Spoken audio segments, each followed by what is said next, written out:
Hayyee akkam jirtan baga nagaan dhuftan bullee bultanii oolle ooltanii assalaamu alaykum wa rahmatullahi wa barakaatuh.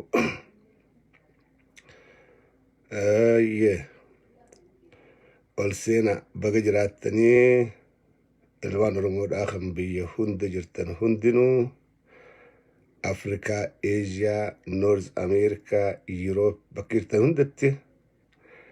baga nagaan jiraattanii jechuu barbaadaa.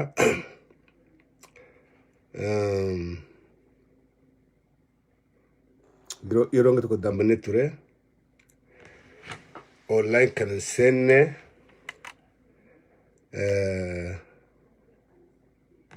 baga walitti deebinee wal garre warra dhufuuf waliif sheer godhaa waliif dabarsaadhaa waa xiqqoon haasoo barbaadaa. Kalee yaada kiyya karaa falmataa Ibrootiin dubbadheetiin ture isa keessaanii gammachuun hayyoonni keenya mana hidhaa dhiphuu keessaa mana hidhaa bal'atti gabbahuu gammachuun qabu karaa isaa dubbadheen ture. Arraas irra deebiitiin waan takka dubbachuu barbaadaa. San dura garuu warreen gadda kiyyanaa wajjin qooddattan ilmaan oromoodhaa hundinuu kan fagoodhaa kan dhihoodhaa warreen qaamaan arkamee awwaalcha obboleessa keessatti hirmaatee naa wajjin awwaaltan galanni keessan jannataan isin ja'a. Warreen halaalaa dhufee awwaalcha irratti arkamee na jajjabeessee na bira turee jira. Kutaalee Ameerikaa kana hundarraa isin hundinuu galanni keessan jannataan isin ja'a galchuu hin danda'u. Sanii ala warreen haala adda addaatiin maatii bira dhaabbachaadhaa jirtan biraas dhaabbattan isin hundinuu galanni keessan jannataa galanni keessan bilisummaadhaa. Ulfinaa fi kabajaan isinii qabnu daangaan qabdu tan himneef dandeenyu miti. Sani gaafa biraatis ni haasoynaa. Hundumaafuu galatoomaadhaan isinii barbaada. Warreen halaalaayis bilbilaan barreeffamaan imaan haasawrechaa turtan isin hundinuu ulfaadhaadha. Galatoomaan isin ja'a. Warreen halkanii fi guyyaa ammaasii naa wajjin dhaabbattan hundi keessanuu maqaa dhaween fixu. Warreen bilbila jalaan kaasin, warreen bilbiltee dhaamsanaa keessan, warreen isin deebisin, silkiin kubaantamaa waan nabbuutuuf akkanarra laalli abdiin qabaa. Isin hundinuu akkaan waan isin deebiste lakkaawaadha. Hanga isin ja'a. Karaa biraatiin wanni laffaatiin teenyatan karaa sarara sooshaal miidiyaa gubbatti godhaa turre hanga tokko milkiisii harkaadhaa jirra. Hanga tokko. Warreen cichitanii warra arraantan hidhaa dhaabee fi warra hidhattee hafeefis roorru uummata keenya argaa jirtuuf warreen falmaadhaa turtan hundinuu firii teessan gartanii isin hundinuu baga gammaddaniin ja'a. Qabsaa'onni Oromoodhaa, rogeeyyiin Oromoodhaa, warreen waan itti kaan irraa if duuba osoo shirgigaatiin bara rakkoodhaa itti cichee Oromoon haqa dhabdee hayni Oromoodhaa bahuu qaba jee hangamaa itti cichee isin hundinuu firii qabsoo teessanii takka gartan ta duraa. Hayyoonni keenya mana hidhaa dhiphuu qaallittii keessarraa karaa mana hidhaa bal'aa Itoophiyaa jedhamutti bakka waa takka illee godhuu hin dandeenye, bakka yaada fi dubbachuu hin dandeenye, bakka miidiyaa irratti baanii waan garaa qaban ibsachuu hin dandeenye, bakka uummata fi keessa gabbanii sodaa malee dubbisuu hin dandeenye keessatti baga gabbanii isaa ideedhaan baga gammaddanii jechuu barbaada. Achi keessaa boo isaaniitiif gammachuun tiyya daangaan qabdu. Maaliif rakkoo hamtu san keessaa bahanii mana hidhaa bal'aa karra hoyyatti gabboo isaaniitiif gammachuun tiyya daangaan qabdu. Haa ta'u garuu hidhamtoonni hayyoonni Oromoodhaa ka hidhame adda hafuun hedduu naachifti. Hedduu Jawaar Mohaammed fi Baqqalaa Garbaafaan gabbahuu hooggantoonni KFO'dhaa gabbahuu hedduudhaan gammada. Hooggantoonni adda bilisummaa Oromoodhaa kan umri isaanii qabsoo Oromoodhaa godhaa ture.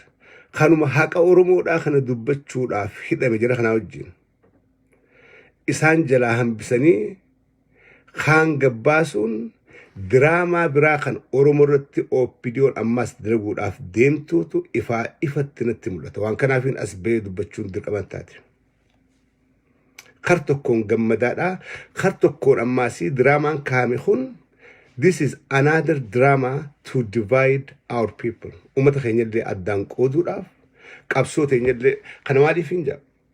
Qabsoo Oromoodhaa keessatti jaarmee lamaatu nuuf jaarmee lama qulqulluudhaatu nuuf. Jaarmee KFO'dhaa fi ABO'dhaa warri cichee lakkii dantaa Oromoodhaa hin gurgurru, dantaa Oromoodhaa dabarsinee hin kenninu.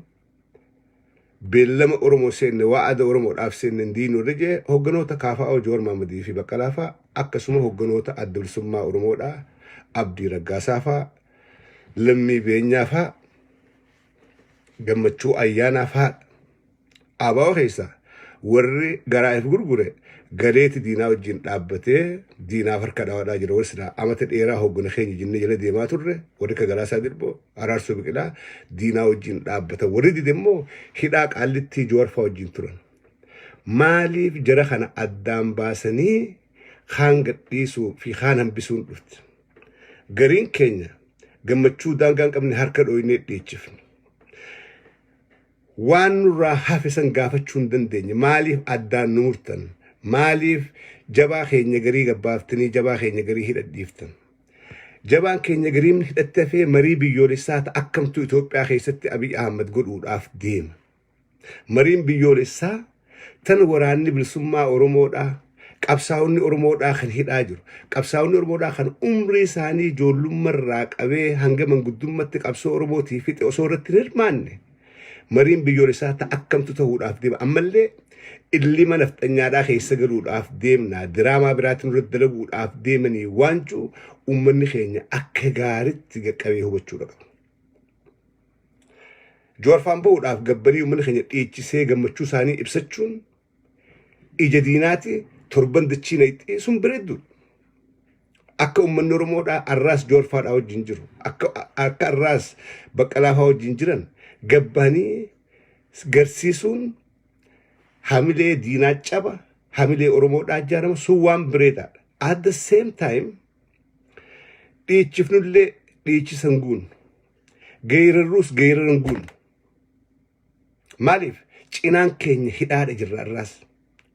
Cinaan keenya hagabbee kunis Jowaar Mohamaffaan akka waan bilisoomanii gaafiin deebisetti warra laaluu jira warra hubannaan qabne. Akka waan dubbiin Oromoodhaa dhumtee Jawaarii fi Baqqalaan hidhaadhaa bahanii furmaataa dhufuu deema. Inumaa warra jarjaree Abiyyiin way Abiy keenya galatoomee abbichuu jechuu eegaluu malee wanni hafe hin jirtu. Akkasii miti. Diraamaadhaa dalagamuudhaaf deema for sure. Abiy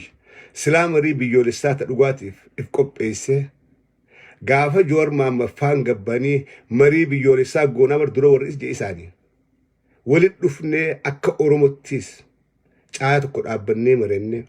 akka Itoophiyaatti illee marii biyyoolessaa sabaa sablammootaa wajjin gad dhaabbannee goona hajee dura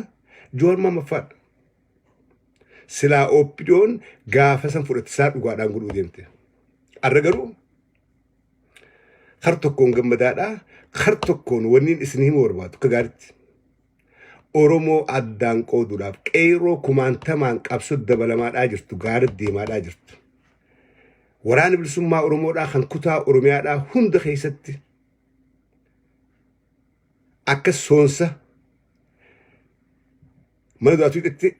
diina iddaadhaa jiru kana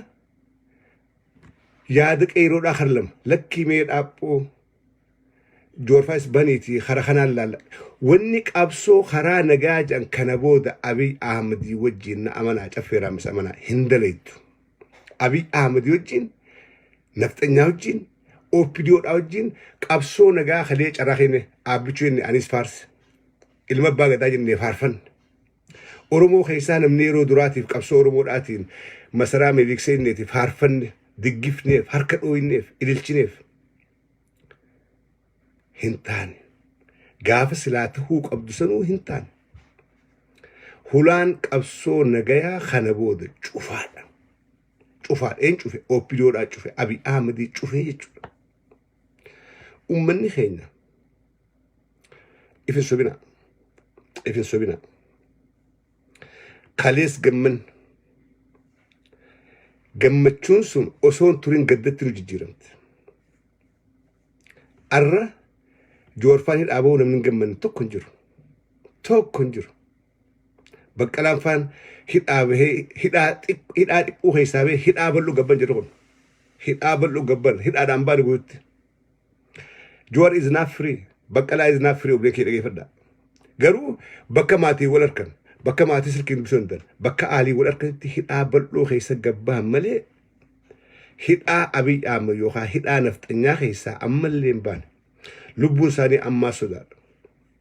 أما سقاقا مرجرم أكوا ونور مودات متكلال لغان جرتو أسي نتلي ورين إيشفت على في خيسا جولين تنجتا إيشفت كونسرتي أتشي أتالتو أسي أتالتن think about this مال يادن بيتني سا جوارفان خليه مني دلي قبتي ومي جوار نما إبا كفت نما كان قولي جانسون مي إيسير خجيب يكان هنجر يكن بالليسين بديتا كمالي أرومو ما دبتشو داف لغا أرومو راخا أو ديدو دافي منين آدا جيسنيني بركسي دلنا نفتنيان على خنا غيرتي جورافن نفهمو هارر رافمو جانسن بربدين قوني أرومو تهيت ألتي أرومو داف دبتي لغان أرومو داف تنا تيه دبتي خنافي دم يكوري تيمتي أرى أتشي خيسا قباسني مري إفي قرأت شو آدمان إلى الدنيا أجيرو داف أبي أرى إكونومي بيان جرت داراتاتي دبلوماسي تكلين قبو غرغارسي الدنيا رانسين لكينا الدنيا رانات أبتي جرت بيجي خيسا هيوم مان فيت أجيسي نمني وان نياتي بلو ربي إني هرمتو سياسة قباسيتي أكا الدنيا لالتي لكي جور أبي كرو جرا دي مجرا يوتقات جوري في ورّا كافاو أباسي جرا خوني ملتو غاري داخنا فو غرغار سميت كو غدادي فنو في خنها غونو في غولين أوبيديود أخنا أمنا أورمو دا في يادنيتي مت جوري في يادنيتي مت بقلا في مت كافاو دا في مت تك غولي ساي خدرا خن إلى الدنيا جيرني ورّي لمين تنيا إثيوبيا حسابا إثيوبيا نغن قبدو انفستروني خين أكتخي سابها جوهنا لك يا كاوي يا داتي أكجاني أتشتي بني في قولي ستكخن تلمداتي ونك قارت في الرائقم تلمدا المان أرمود أخنك أودو راف ديمن المان أرمود أخنك أودو ديمن أبي أكون بيلم سيني أمت خومان دوبت ديب سجيت المان أرمود أخ أودو راف ديمن أما ورّي أبدودا أولو لنجر ورّا فودي جور هاوجر جور فرمي به أنكوا خنا أكاد بيختين بيه أكاد جور دنتا أرمود دبرسي هم فرمني نيم بيه جور ولي قلتي أولا باللي سوداف كان يقولوا داف هيدا أجاب بلكي أولو لسان أوفن كون سمو دري ميك أنتم جيجيرو اندا كيرو أدقودنيتي كيرو هيدنوتي أمنتو في ماس كيرو خرانا جاس لاديم تؤمتشو وربادن كوني هم نورمود على فيسا أربانتيجين سا خانا را بنفيت قدو أو بيديو خا بي ليجو جد خناف ديمن سلاد وقافتاتي هيدمتو تندق باسنيتي واجرالين أدلسوما أرمود أغوتو أرمات ديبتي بنمتي واجرالين كافاو ديبتي بنمتي أو درانا كان سيني إسنين دونغرتي بيخوفي سومالي بيجارو ننديني خوتا واجر خيسا بندا ميديان إثيوبيا دا كفريجي خني دران دو غريجر هايوت أرمودا خن هيدون قم سلا دران كرا إسان جان ديمني كرا وغنتوني أرمودا خن رهيد آوان خن جان ديمني أرها اللياتنا خسارة دينك جيدا خسارة ديبلوماسي نخيسا نقلو أمة أرمود أسيلين وقت أجيت سلاحيد أباسني أكيد إنسان كرامي دو متوقعين أمة اللي عندو بتنقولن oduu guddoo hayyoonni Oromoodhaa kan yakka tokko malee amataa fi waa hidhame hidhaa guban miidiyaan Itoophiyaa kamtu gabaase maal jedhanii gabaasan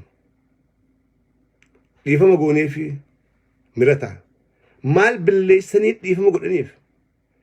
Oromoodhaa dubbachuu yakka haqa Oromoodhaa dubbachuu yakka kana dhiifama godhaniif qeeroo fi qarreen biyya keessaa we have to question ourselves if gaafachuu qabna maaliif harka dhawaadhaa jirra maaltu nu guutan maaltu nurraa hanqate gaafii Oromoodhaa deebi'e hayyoota Oromoodhaatu guututti hidhaa dhaabee qabsoo Oromoodhaa tan kalee oppidoon jallifteetu har'a deebi'e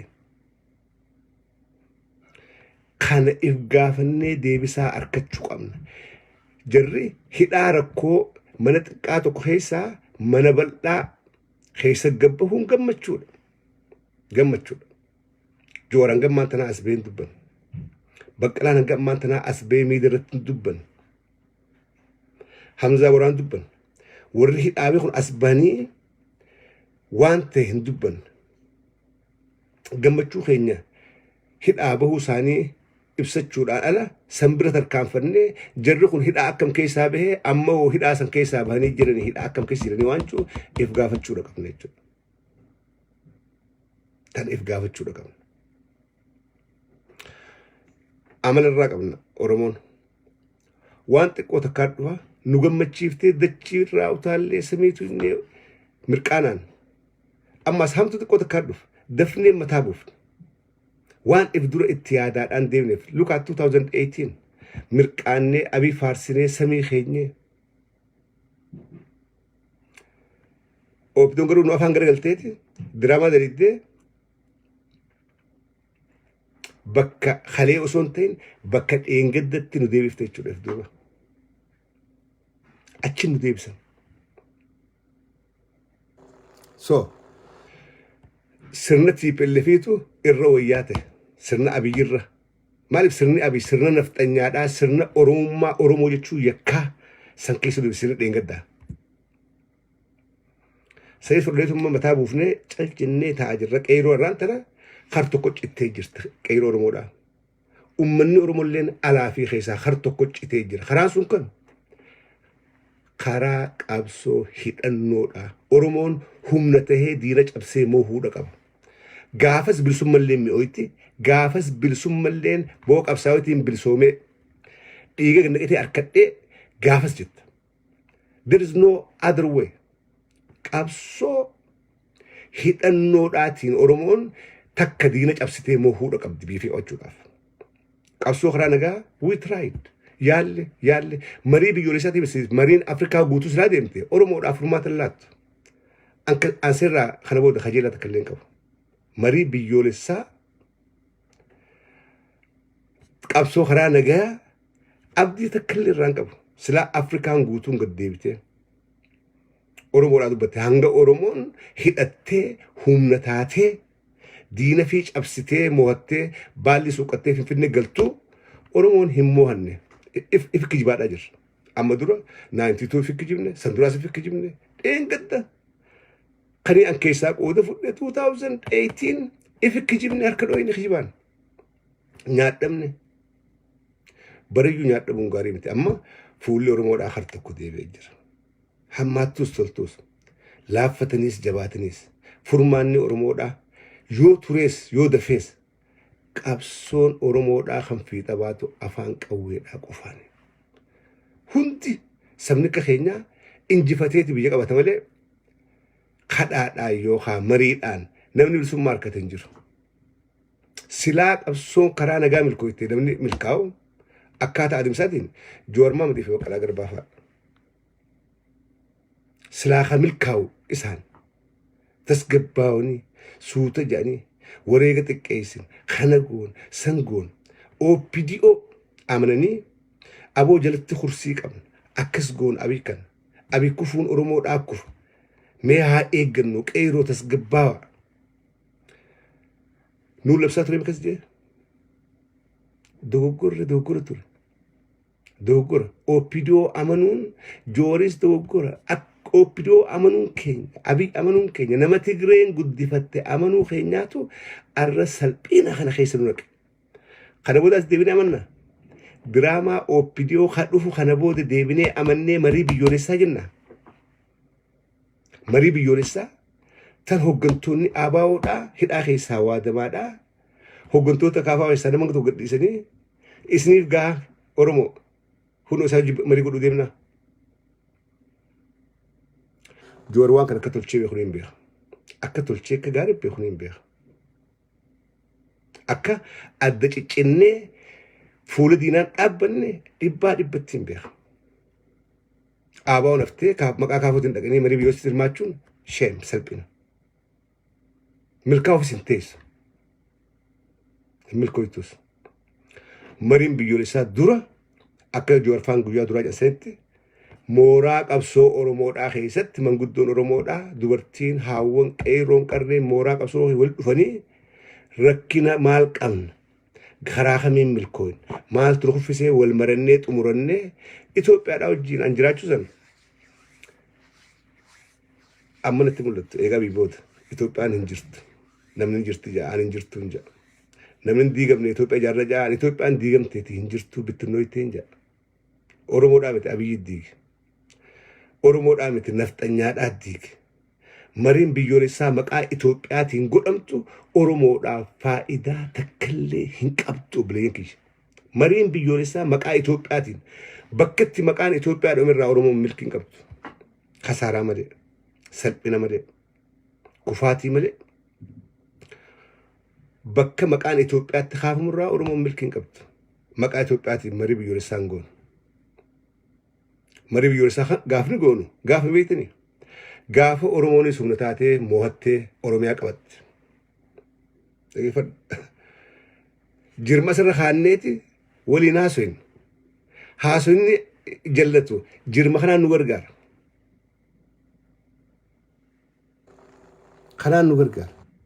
osoo jirma qabne harka duwwaa dhaabbattee marii biyyoolessaa goona eenyu wajjin Amaaraa hanga funyaatti hidhatee wajjin eenyu wajjin Tigree hidhattee wajjin eenyu wajjin Beenishaangul tanugee ta hidhattee wajjin eenyu wajjin ummata Ogaadeen ka hidhatee qawwee qabu wajjin Oromoo harka duwwaa dhaabbattee nuti lakkee harka wayyabaa nuti hedduudha dhugaadha qabnaa dhugaa guddoo qabnu dhabne kanaafuu marii biyyoolessaa yoo goonee gartee karaa nagaatiin maranne Oromoon mirgan hirkatte kijiba ifitti kijibina hayyoonni Oromolleen ifin sobina marii biyyoolessaa wanni jedhan hin jirtu biyyatam biyyoolessa goona Itoophiyaan Oromoodhaaf maali gaafa woboon Finfinnee keessaa dhiichifte woboon biyya harka galfatte gaafa san marii biyyoolessaa nuu miti warra nu wajjin jiraachuu barbaaduutu yaalmaan Oromoodhaa duraan akka isin seenee moo'attanii injifattanii koottaa akkaataatti wajjin jiraan wajjii marannaatii koottaa rabbii ja'atiin wajjii maradhaa jee kan gaafachuudhaaf taa'u eenyu warra nu wajjin jiraachuu barbaadu nuu miti gaafa harka qullaa jiru gaafa qawwee hin qabne hoo nuutu aboo marii biyyoolessaa nu godhaa jooran gamta kabe baate koottaa nu yaama Abiy rabbii jiitii marii biyyoolessaa nu yaama Abiy koottaa ni marannaa koottaa akka Oromootti caa dhaabbannaa nama qawwee hin qabne nama humna hin qabne eenyu kabaja sirrattufu si arihu si haiddu humaafitu dandeessu namni marii jiru nama humna qabu taa'ee barata hoolaan abbaa gaarii qabu duma ala kaayee rafaa jetti arra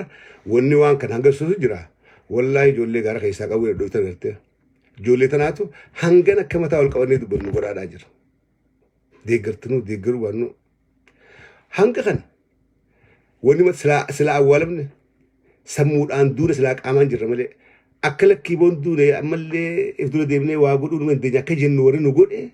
ijoollee gaara keessaa qawwee dhawaa jirtanaatu hanganallee akka wixuu jennu kan godhaa jiru isaan warra hidhaa keessa jiruttillee kabajaa godhaa jiru jaalattanuu jibbitanuu jiruma kana marii biyyoolessaa isaantu godhuudhaaf ta'a isaantu yoom gaafa injifatanii Finfinnee qabatan haajamaadhaatu Oromootti dhufuudhaaf ta'a malee Oromoon haajamtee diina dhayxeen kadhattu kana obboleen kee abees joorii fi baqqalaafaan akka gaariitti na caalaa isaantu hadhaa buuqee hidhaa dhaabee hadhaa diinaa badii takka malee warri habbuuqee guyyaa 200 fi qonqoo dhiisee hidhaa dhaabee isaan akka gaarii biyaa ummanni keenya garuu hubadha hin jarjarina tokkummaan naa jedheen gadda gaafa qeeroo kasi baatee joorfaan baree dhiichisan maal naan jedhe laata oppidoon kanuma keessaa'u waa laallachuu jirti ijoollee qeeroo qara hafte warra arra gammachuu jara kuni dhaadhaa bahuu bahee alaabaa fuudhee jara fiigaadhaa jiru kana duruu ija keessa galfattee kana keessaa qaqqabuudhaaf teessi barkas kudha turini Harargee keessaa Arsii keessaa Tuulama keessaa qeeroon baateetti gammachuu ibsachaa turte maaliif hayyoota siif baheef dhugaan siin baaneef garuu Oromoodhaaf hayyoota si hanga tokkootu dhaadhaabeef kana gabbanii gammachuu ibsan san godhuu isaanii waan gaarii oppidoodhaafis nafxanyaafis dhaamsa dabarsuu qaba nuti hayyoota keenya arraas wajjin jirra arraas itti garangalle yaanni isaanii yaada keenya nuuf hidhaman nuuf rakkachaa turan arraas isaaf ni wareegamnaadha gabbanii garsan sun diinaaf ga'u waan gaarii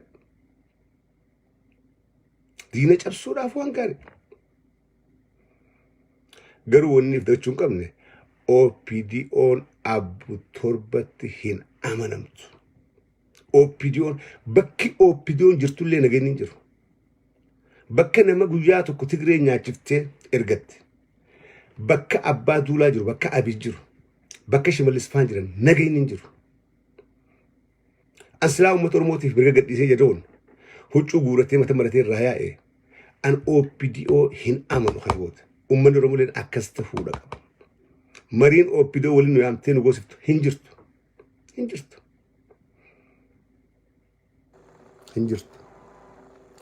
kanaafuu OPDO'n alatti karaan tokkichi bakka yaani nu geessu karaa afaan qawweedhaa qofa keep my word karaa afaan qawwee qofa furmaanni Oromoodhaa qawwe Oromoon ni mo'amte ni cabte Oromoon deebitee cabsuudha qabdi deebitee mo'achuudha qabdi hanganu dhiinni amata 150 ganna qamaadhaa jiru kan goolabamu mo'annaa yookaan injifannoo Oromoodhaatiin malee kadhaa yookaanis mariidhaanii miti never akkasii kanumaan ja'a waan goon hunda keessatti eeggannaa godhaadhaa deemuun hedduu bareedduudha irra deebi'ee ilmaan Oromoodhaa gaafniin maqaa dhufuudhaaf ta'a warreen gaafa gadda xiyyaa hamaadhaa naa wajjin dhaabbattan isin hundinuu onnirraayin galatoomaa isiniin jedha gadda hamaa keessaan ture warri gadda kanaanis naa wajjin dhaabbattan warri halaalaa filaay gootanii dhuftee naa wajjin awwaaltan warreen diinagdeen naa wajjin dhaabbachaadhaa jirtan hundi keessan galata onnirraa buqqeessee galchuu barbaada nama aalii gaarii qabaachuun guyyaa akkanaa agarta akkaan nama qabu akka Oromoon na jaalattu akka Oromoon walirraa nafne gaafni gartu gaafa ibiddi sirra bu'e qofa ibidda hamaan irra bu'ee sirratti warri naa wajjin dhaabbatan hundinuu na biratti ulfina guddaadha qabdanii wajjin nu haadhiisuun ja'a warreen sabrii na hawwitan warreen gaarii na haaddan hundi keessanuu hedduu ulfaadhaa addatti warreen filaay gootanii awwaalchirratti harkatti naa wajjin awwaaltan hedduu galatoomaa silaas karaa keenyaa wanni godhan hin jirtu nu hundinuu guyyaa godaan nun beeynu guyyaa deemu nun beeynu hagurumaan ja'a asirratti gaabiraatti deebinaa warri dhaabee Joorii fi Baqqalaa Shamsaddiin Xahaadhaa isaan hundaahu baga dhiphina keessaa karra xiqqoorroo jetti as baatanii baga gammaddanii nutis gammanneen isin jechuu barbaadaa wanni hangammaan tanaa laayivii seenee waraabiniif haala hamaa keessaan ture. Kanaafi kana booda walitti deebinee wajjin ni jirra. Gabaa boodallee boodarra karaa OMN walitti ni dhufnaa. Daqiiqaa 25 booda jangaan beekni yoo beellama eeganii akkasii hagamaan dhaammachuu barbaade anis maaliifin isaa tiyyaas gartee haa isin bira geessuudhaafiin ol seene hagamattiin xumuraa. Assalaamu alaikum wa rahmatullahi wa barakaatuh.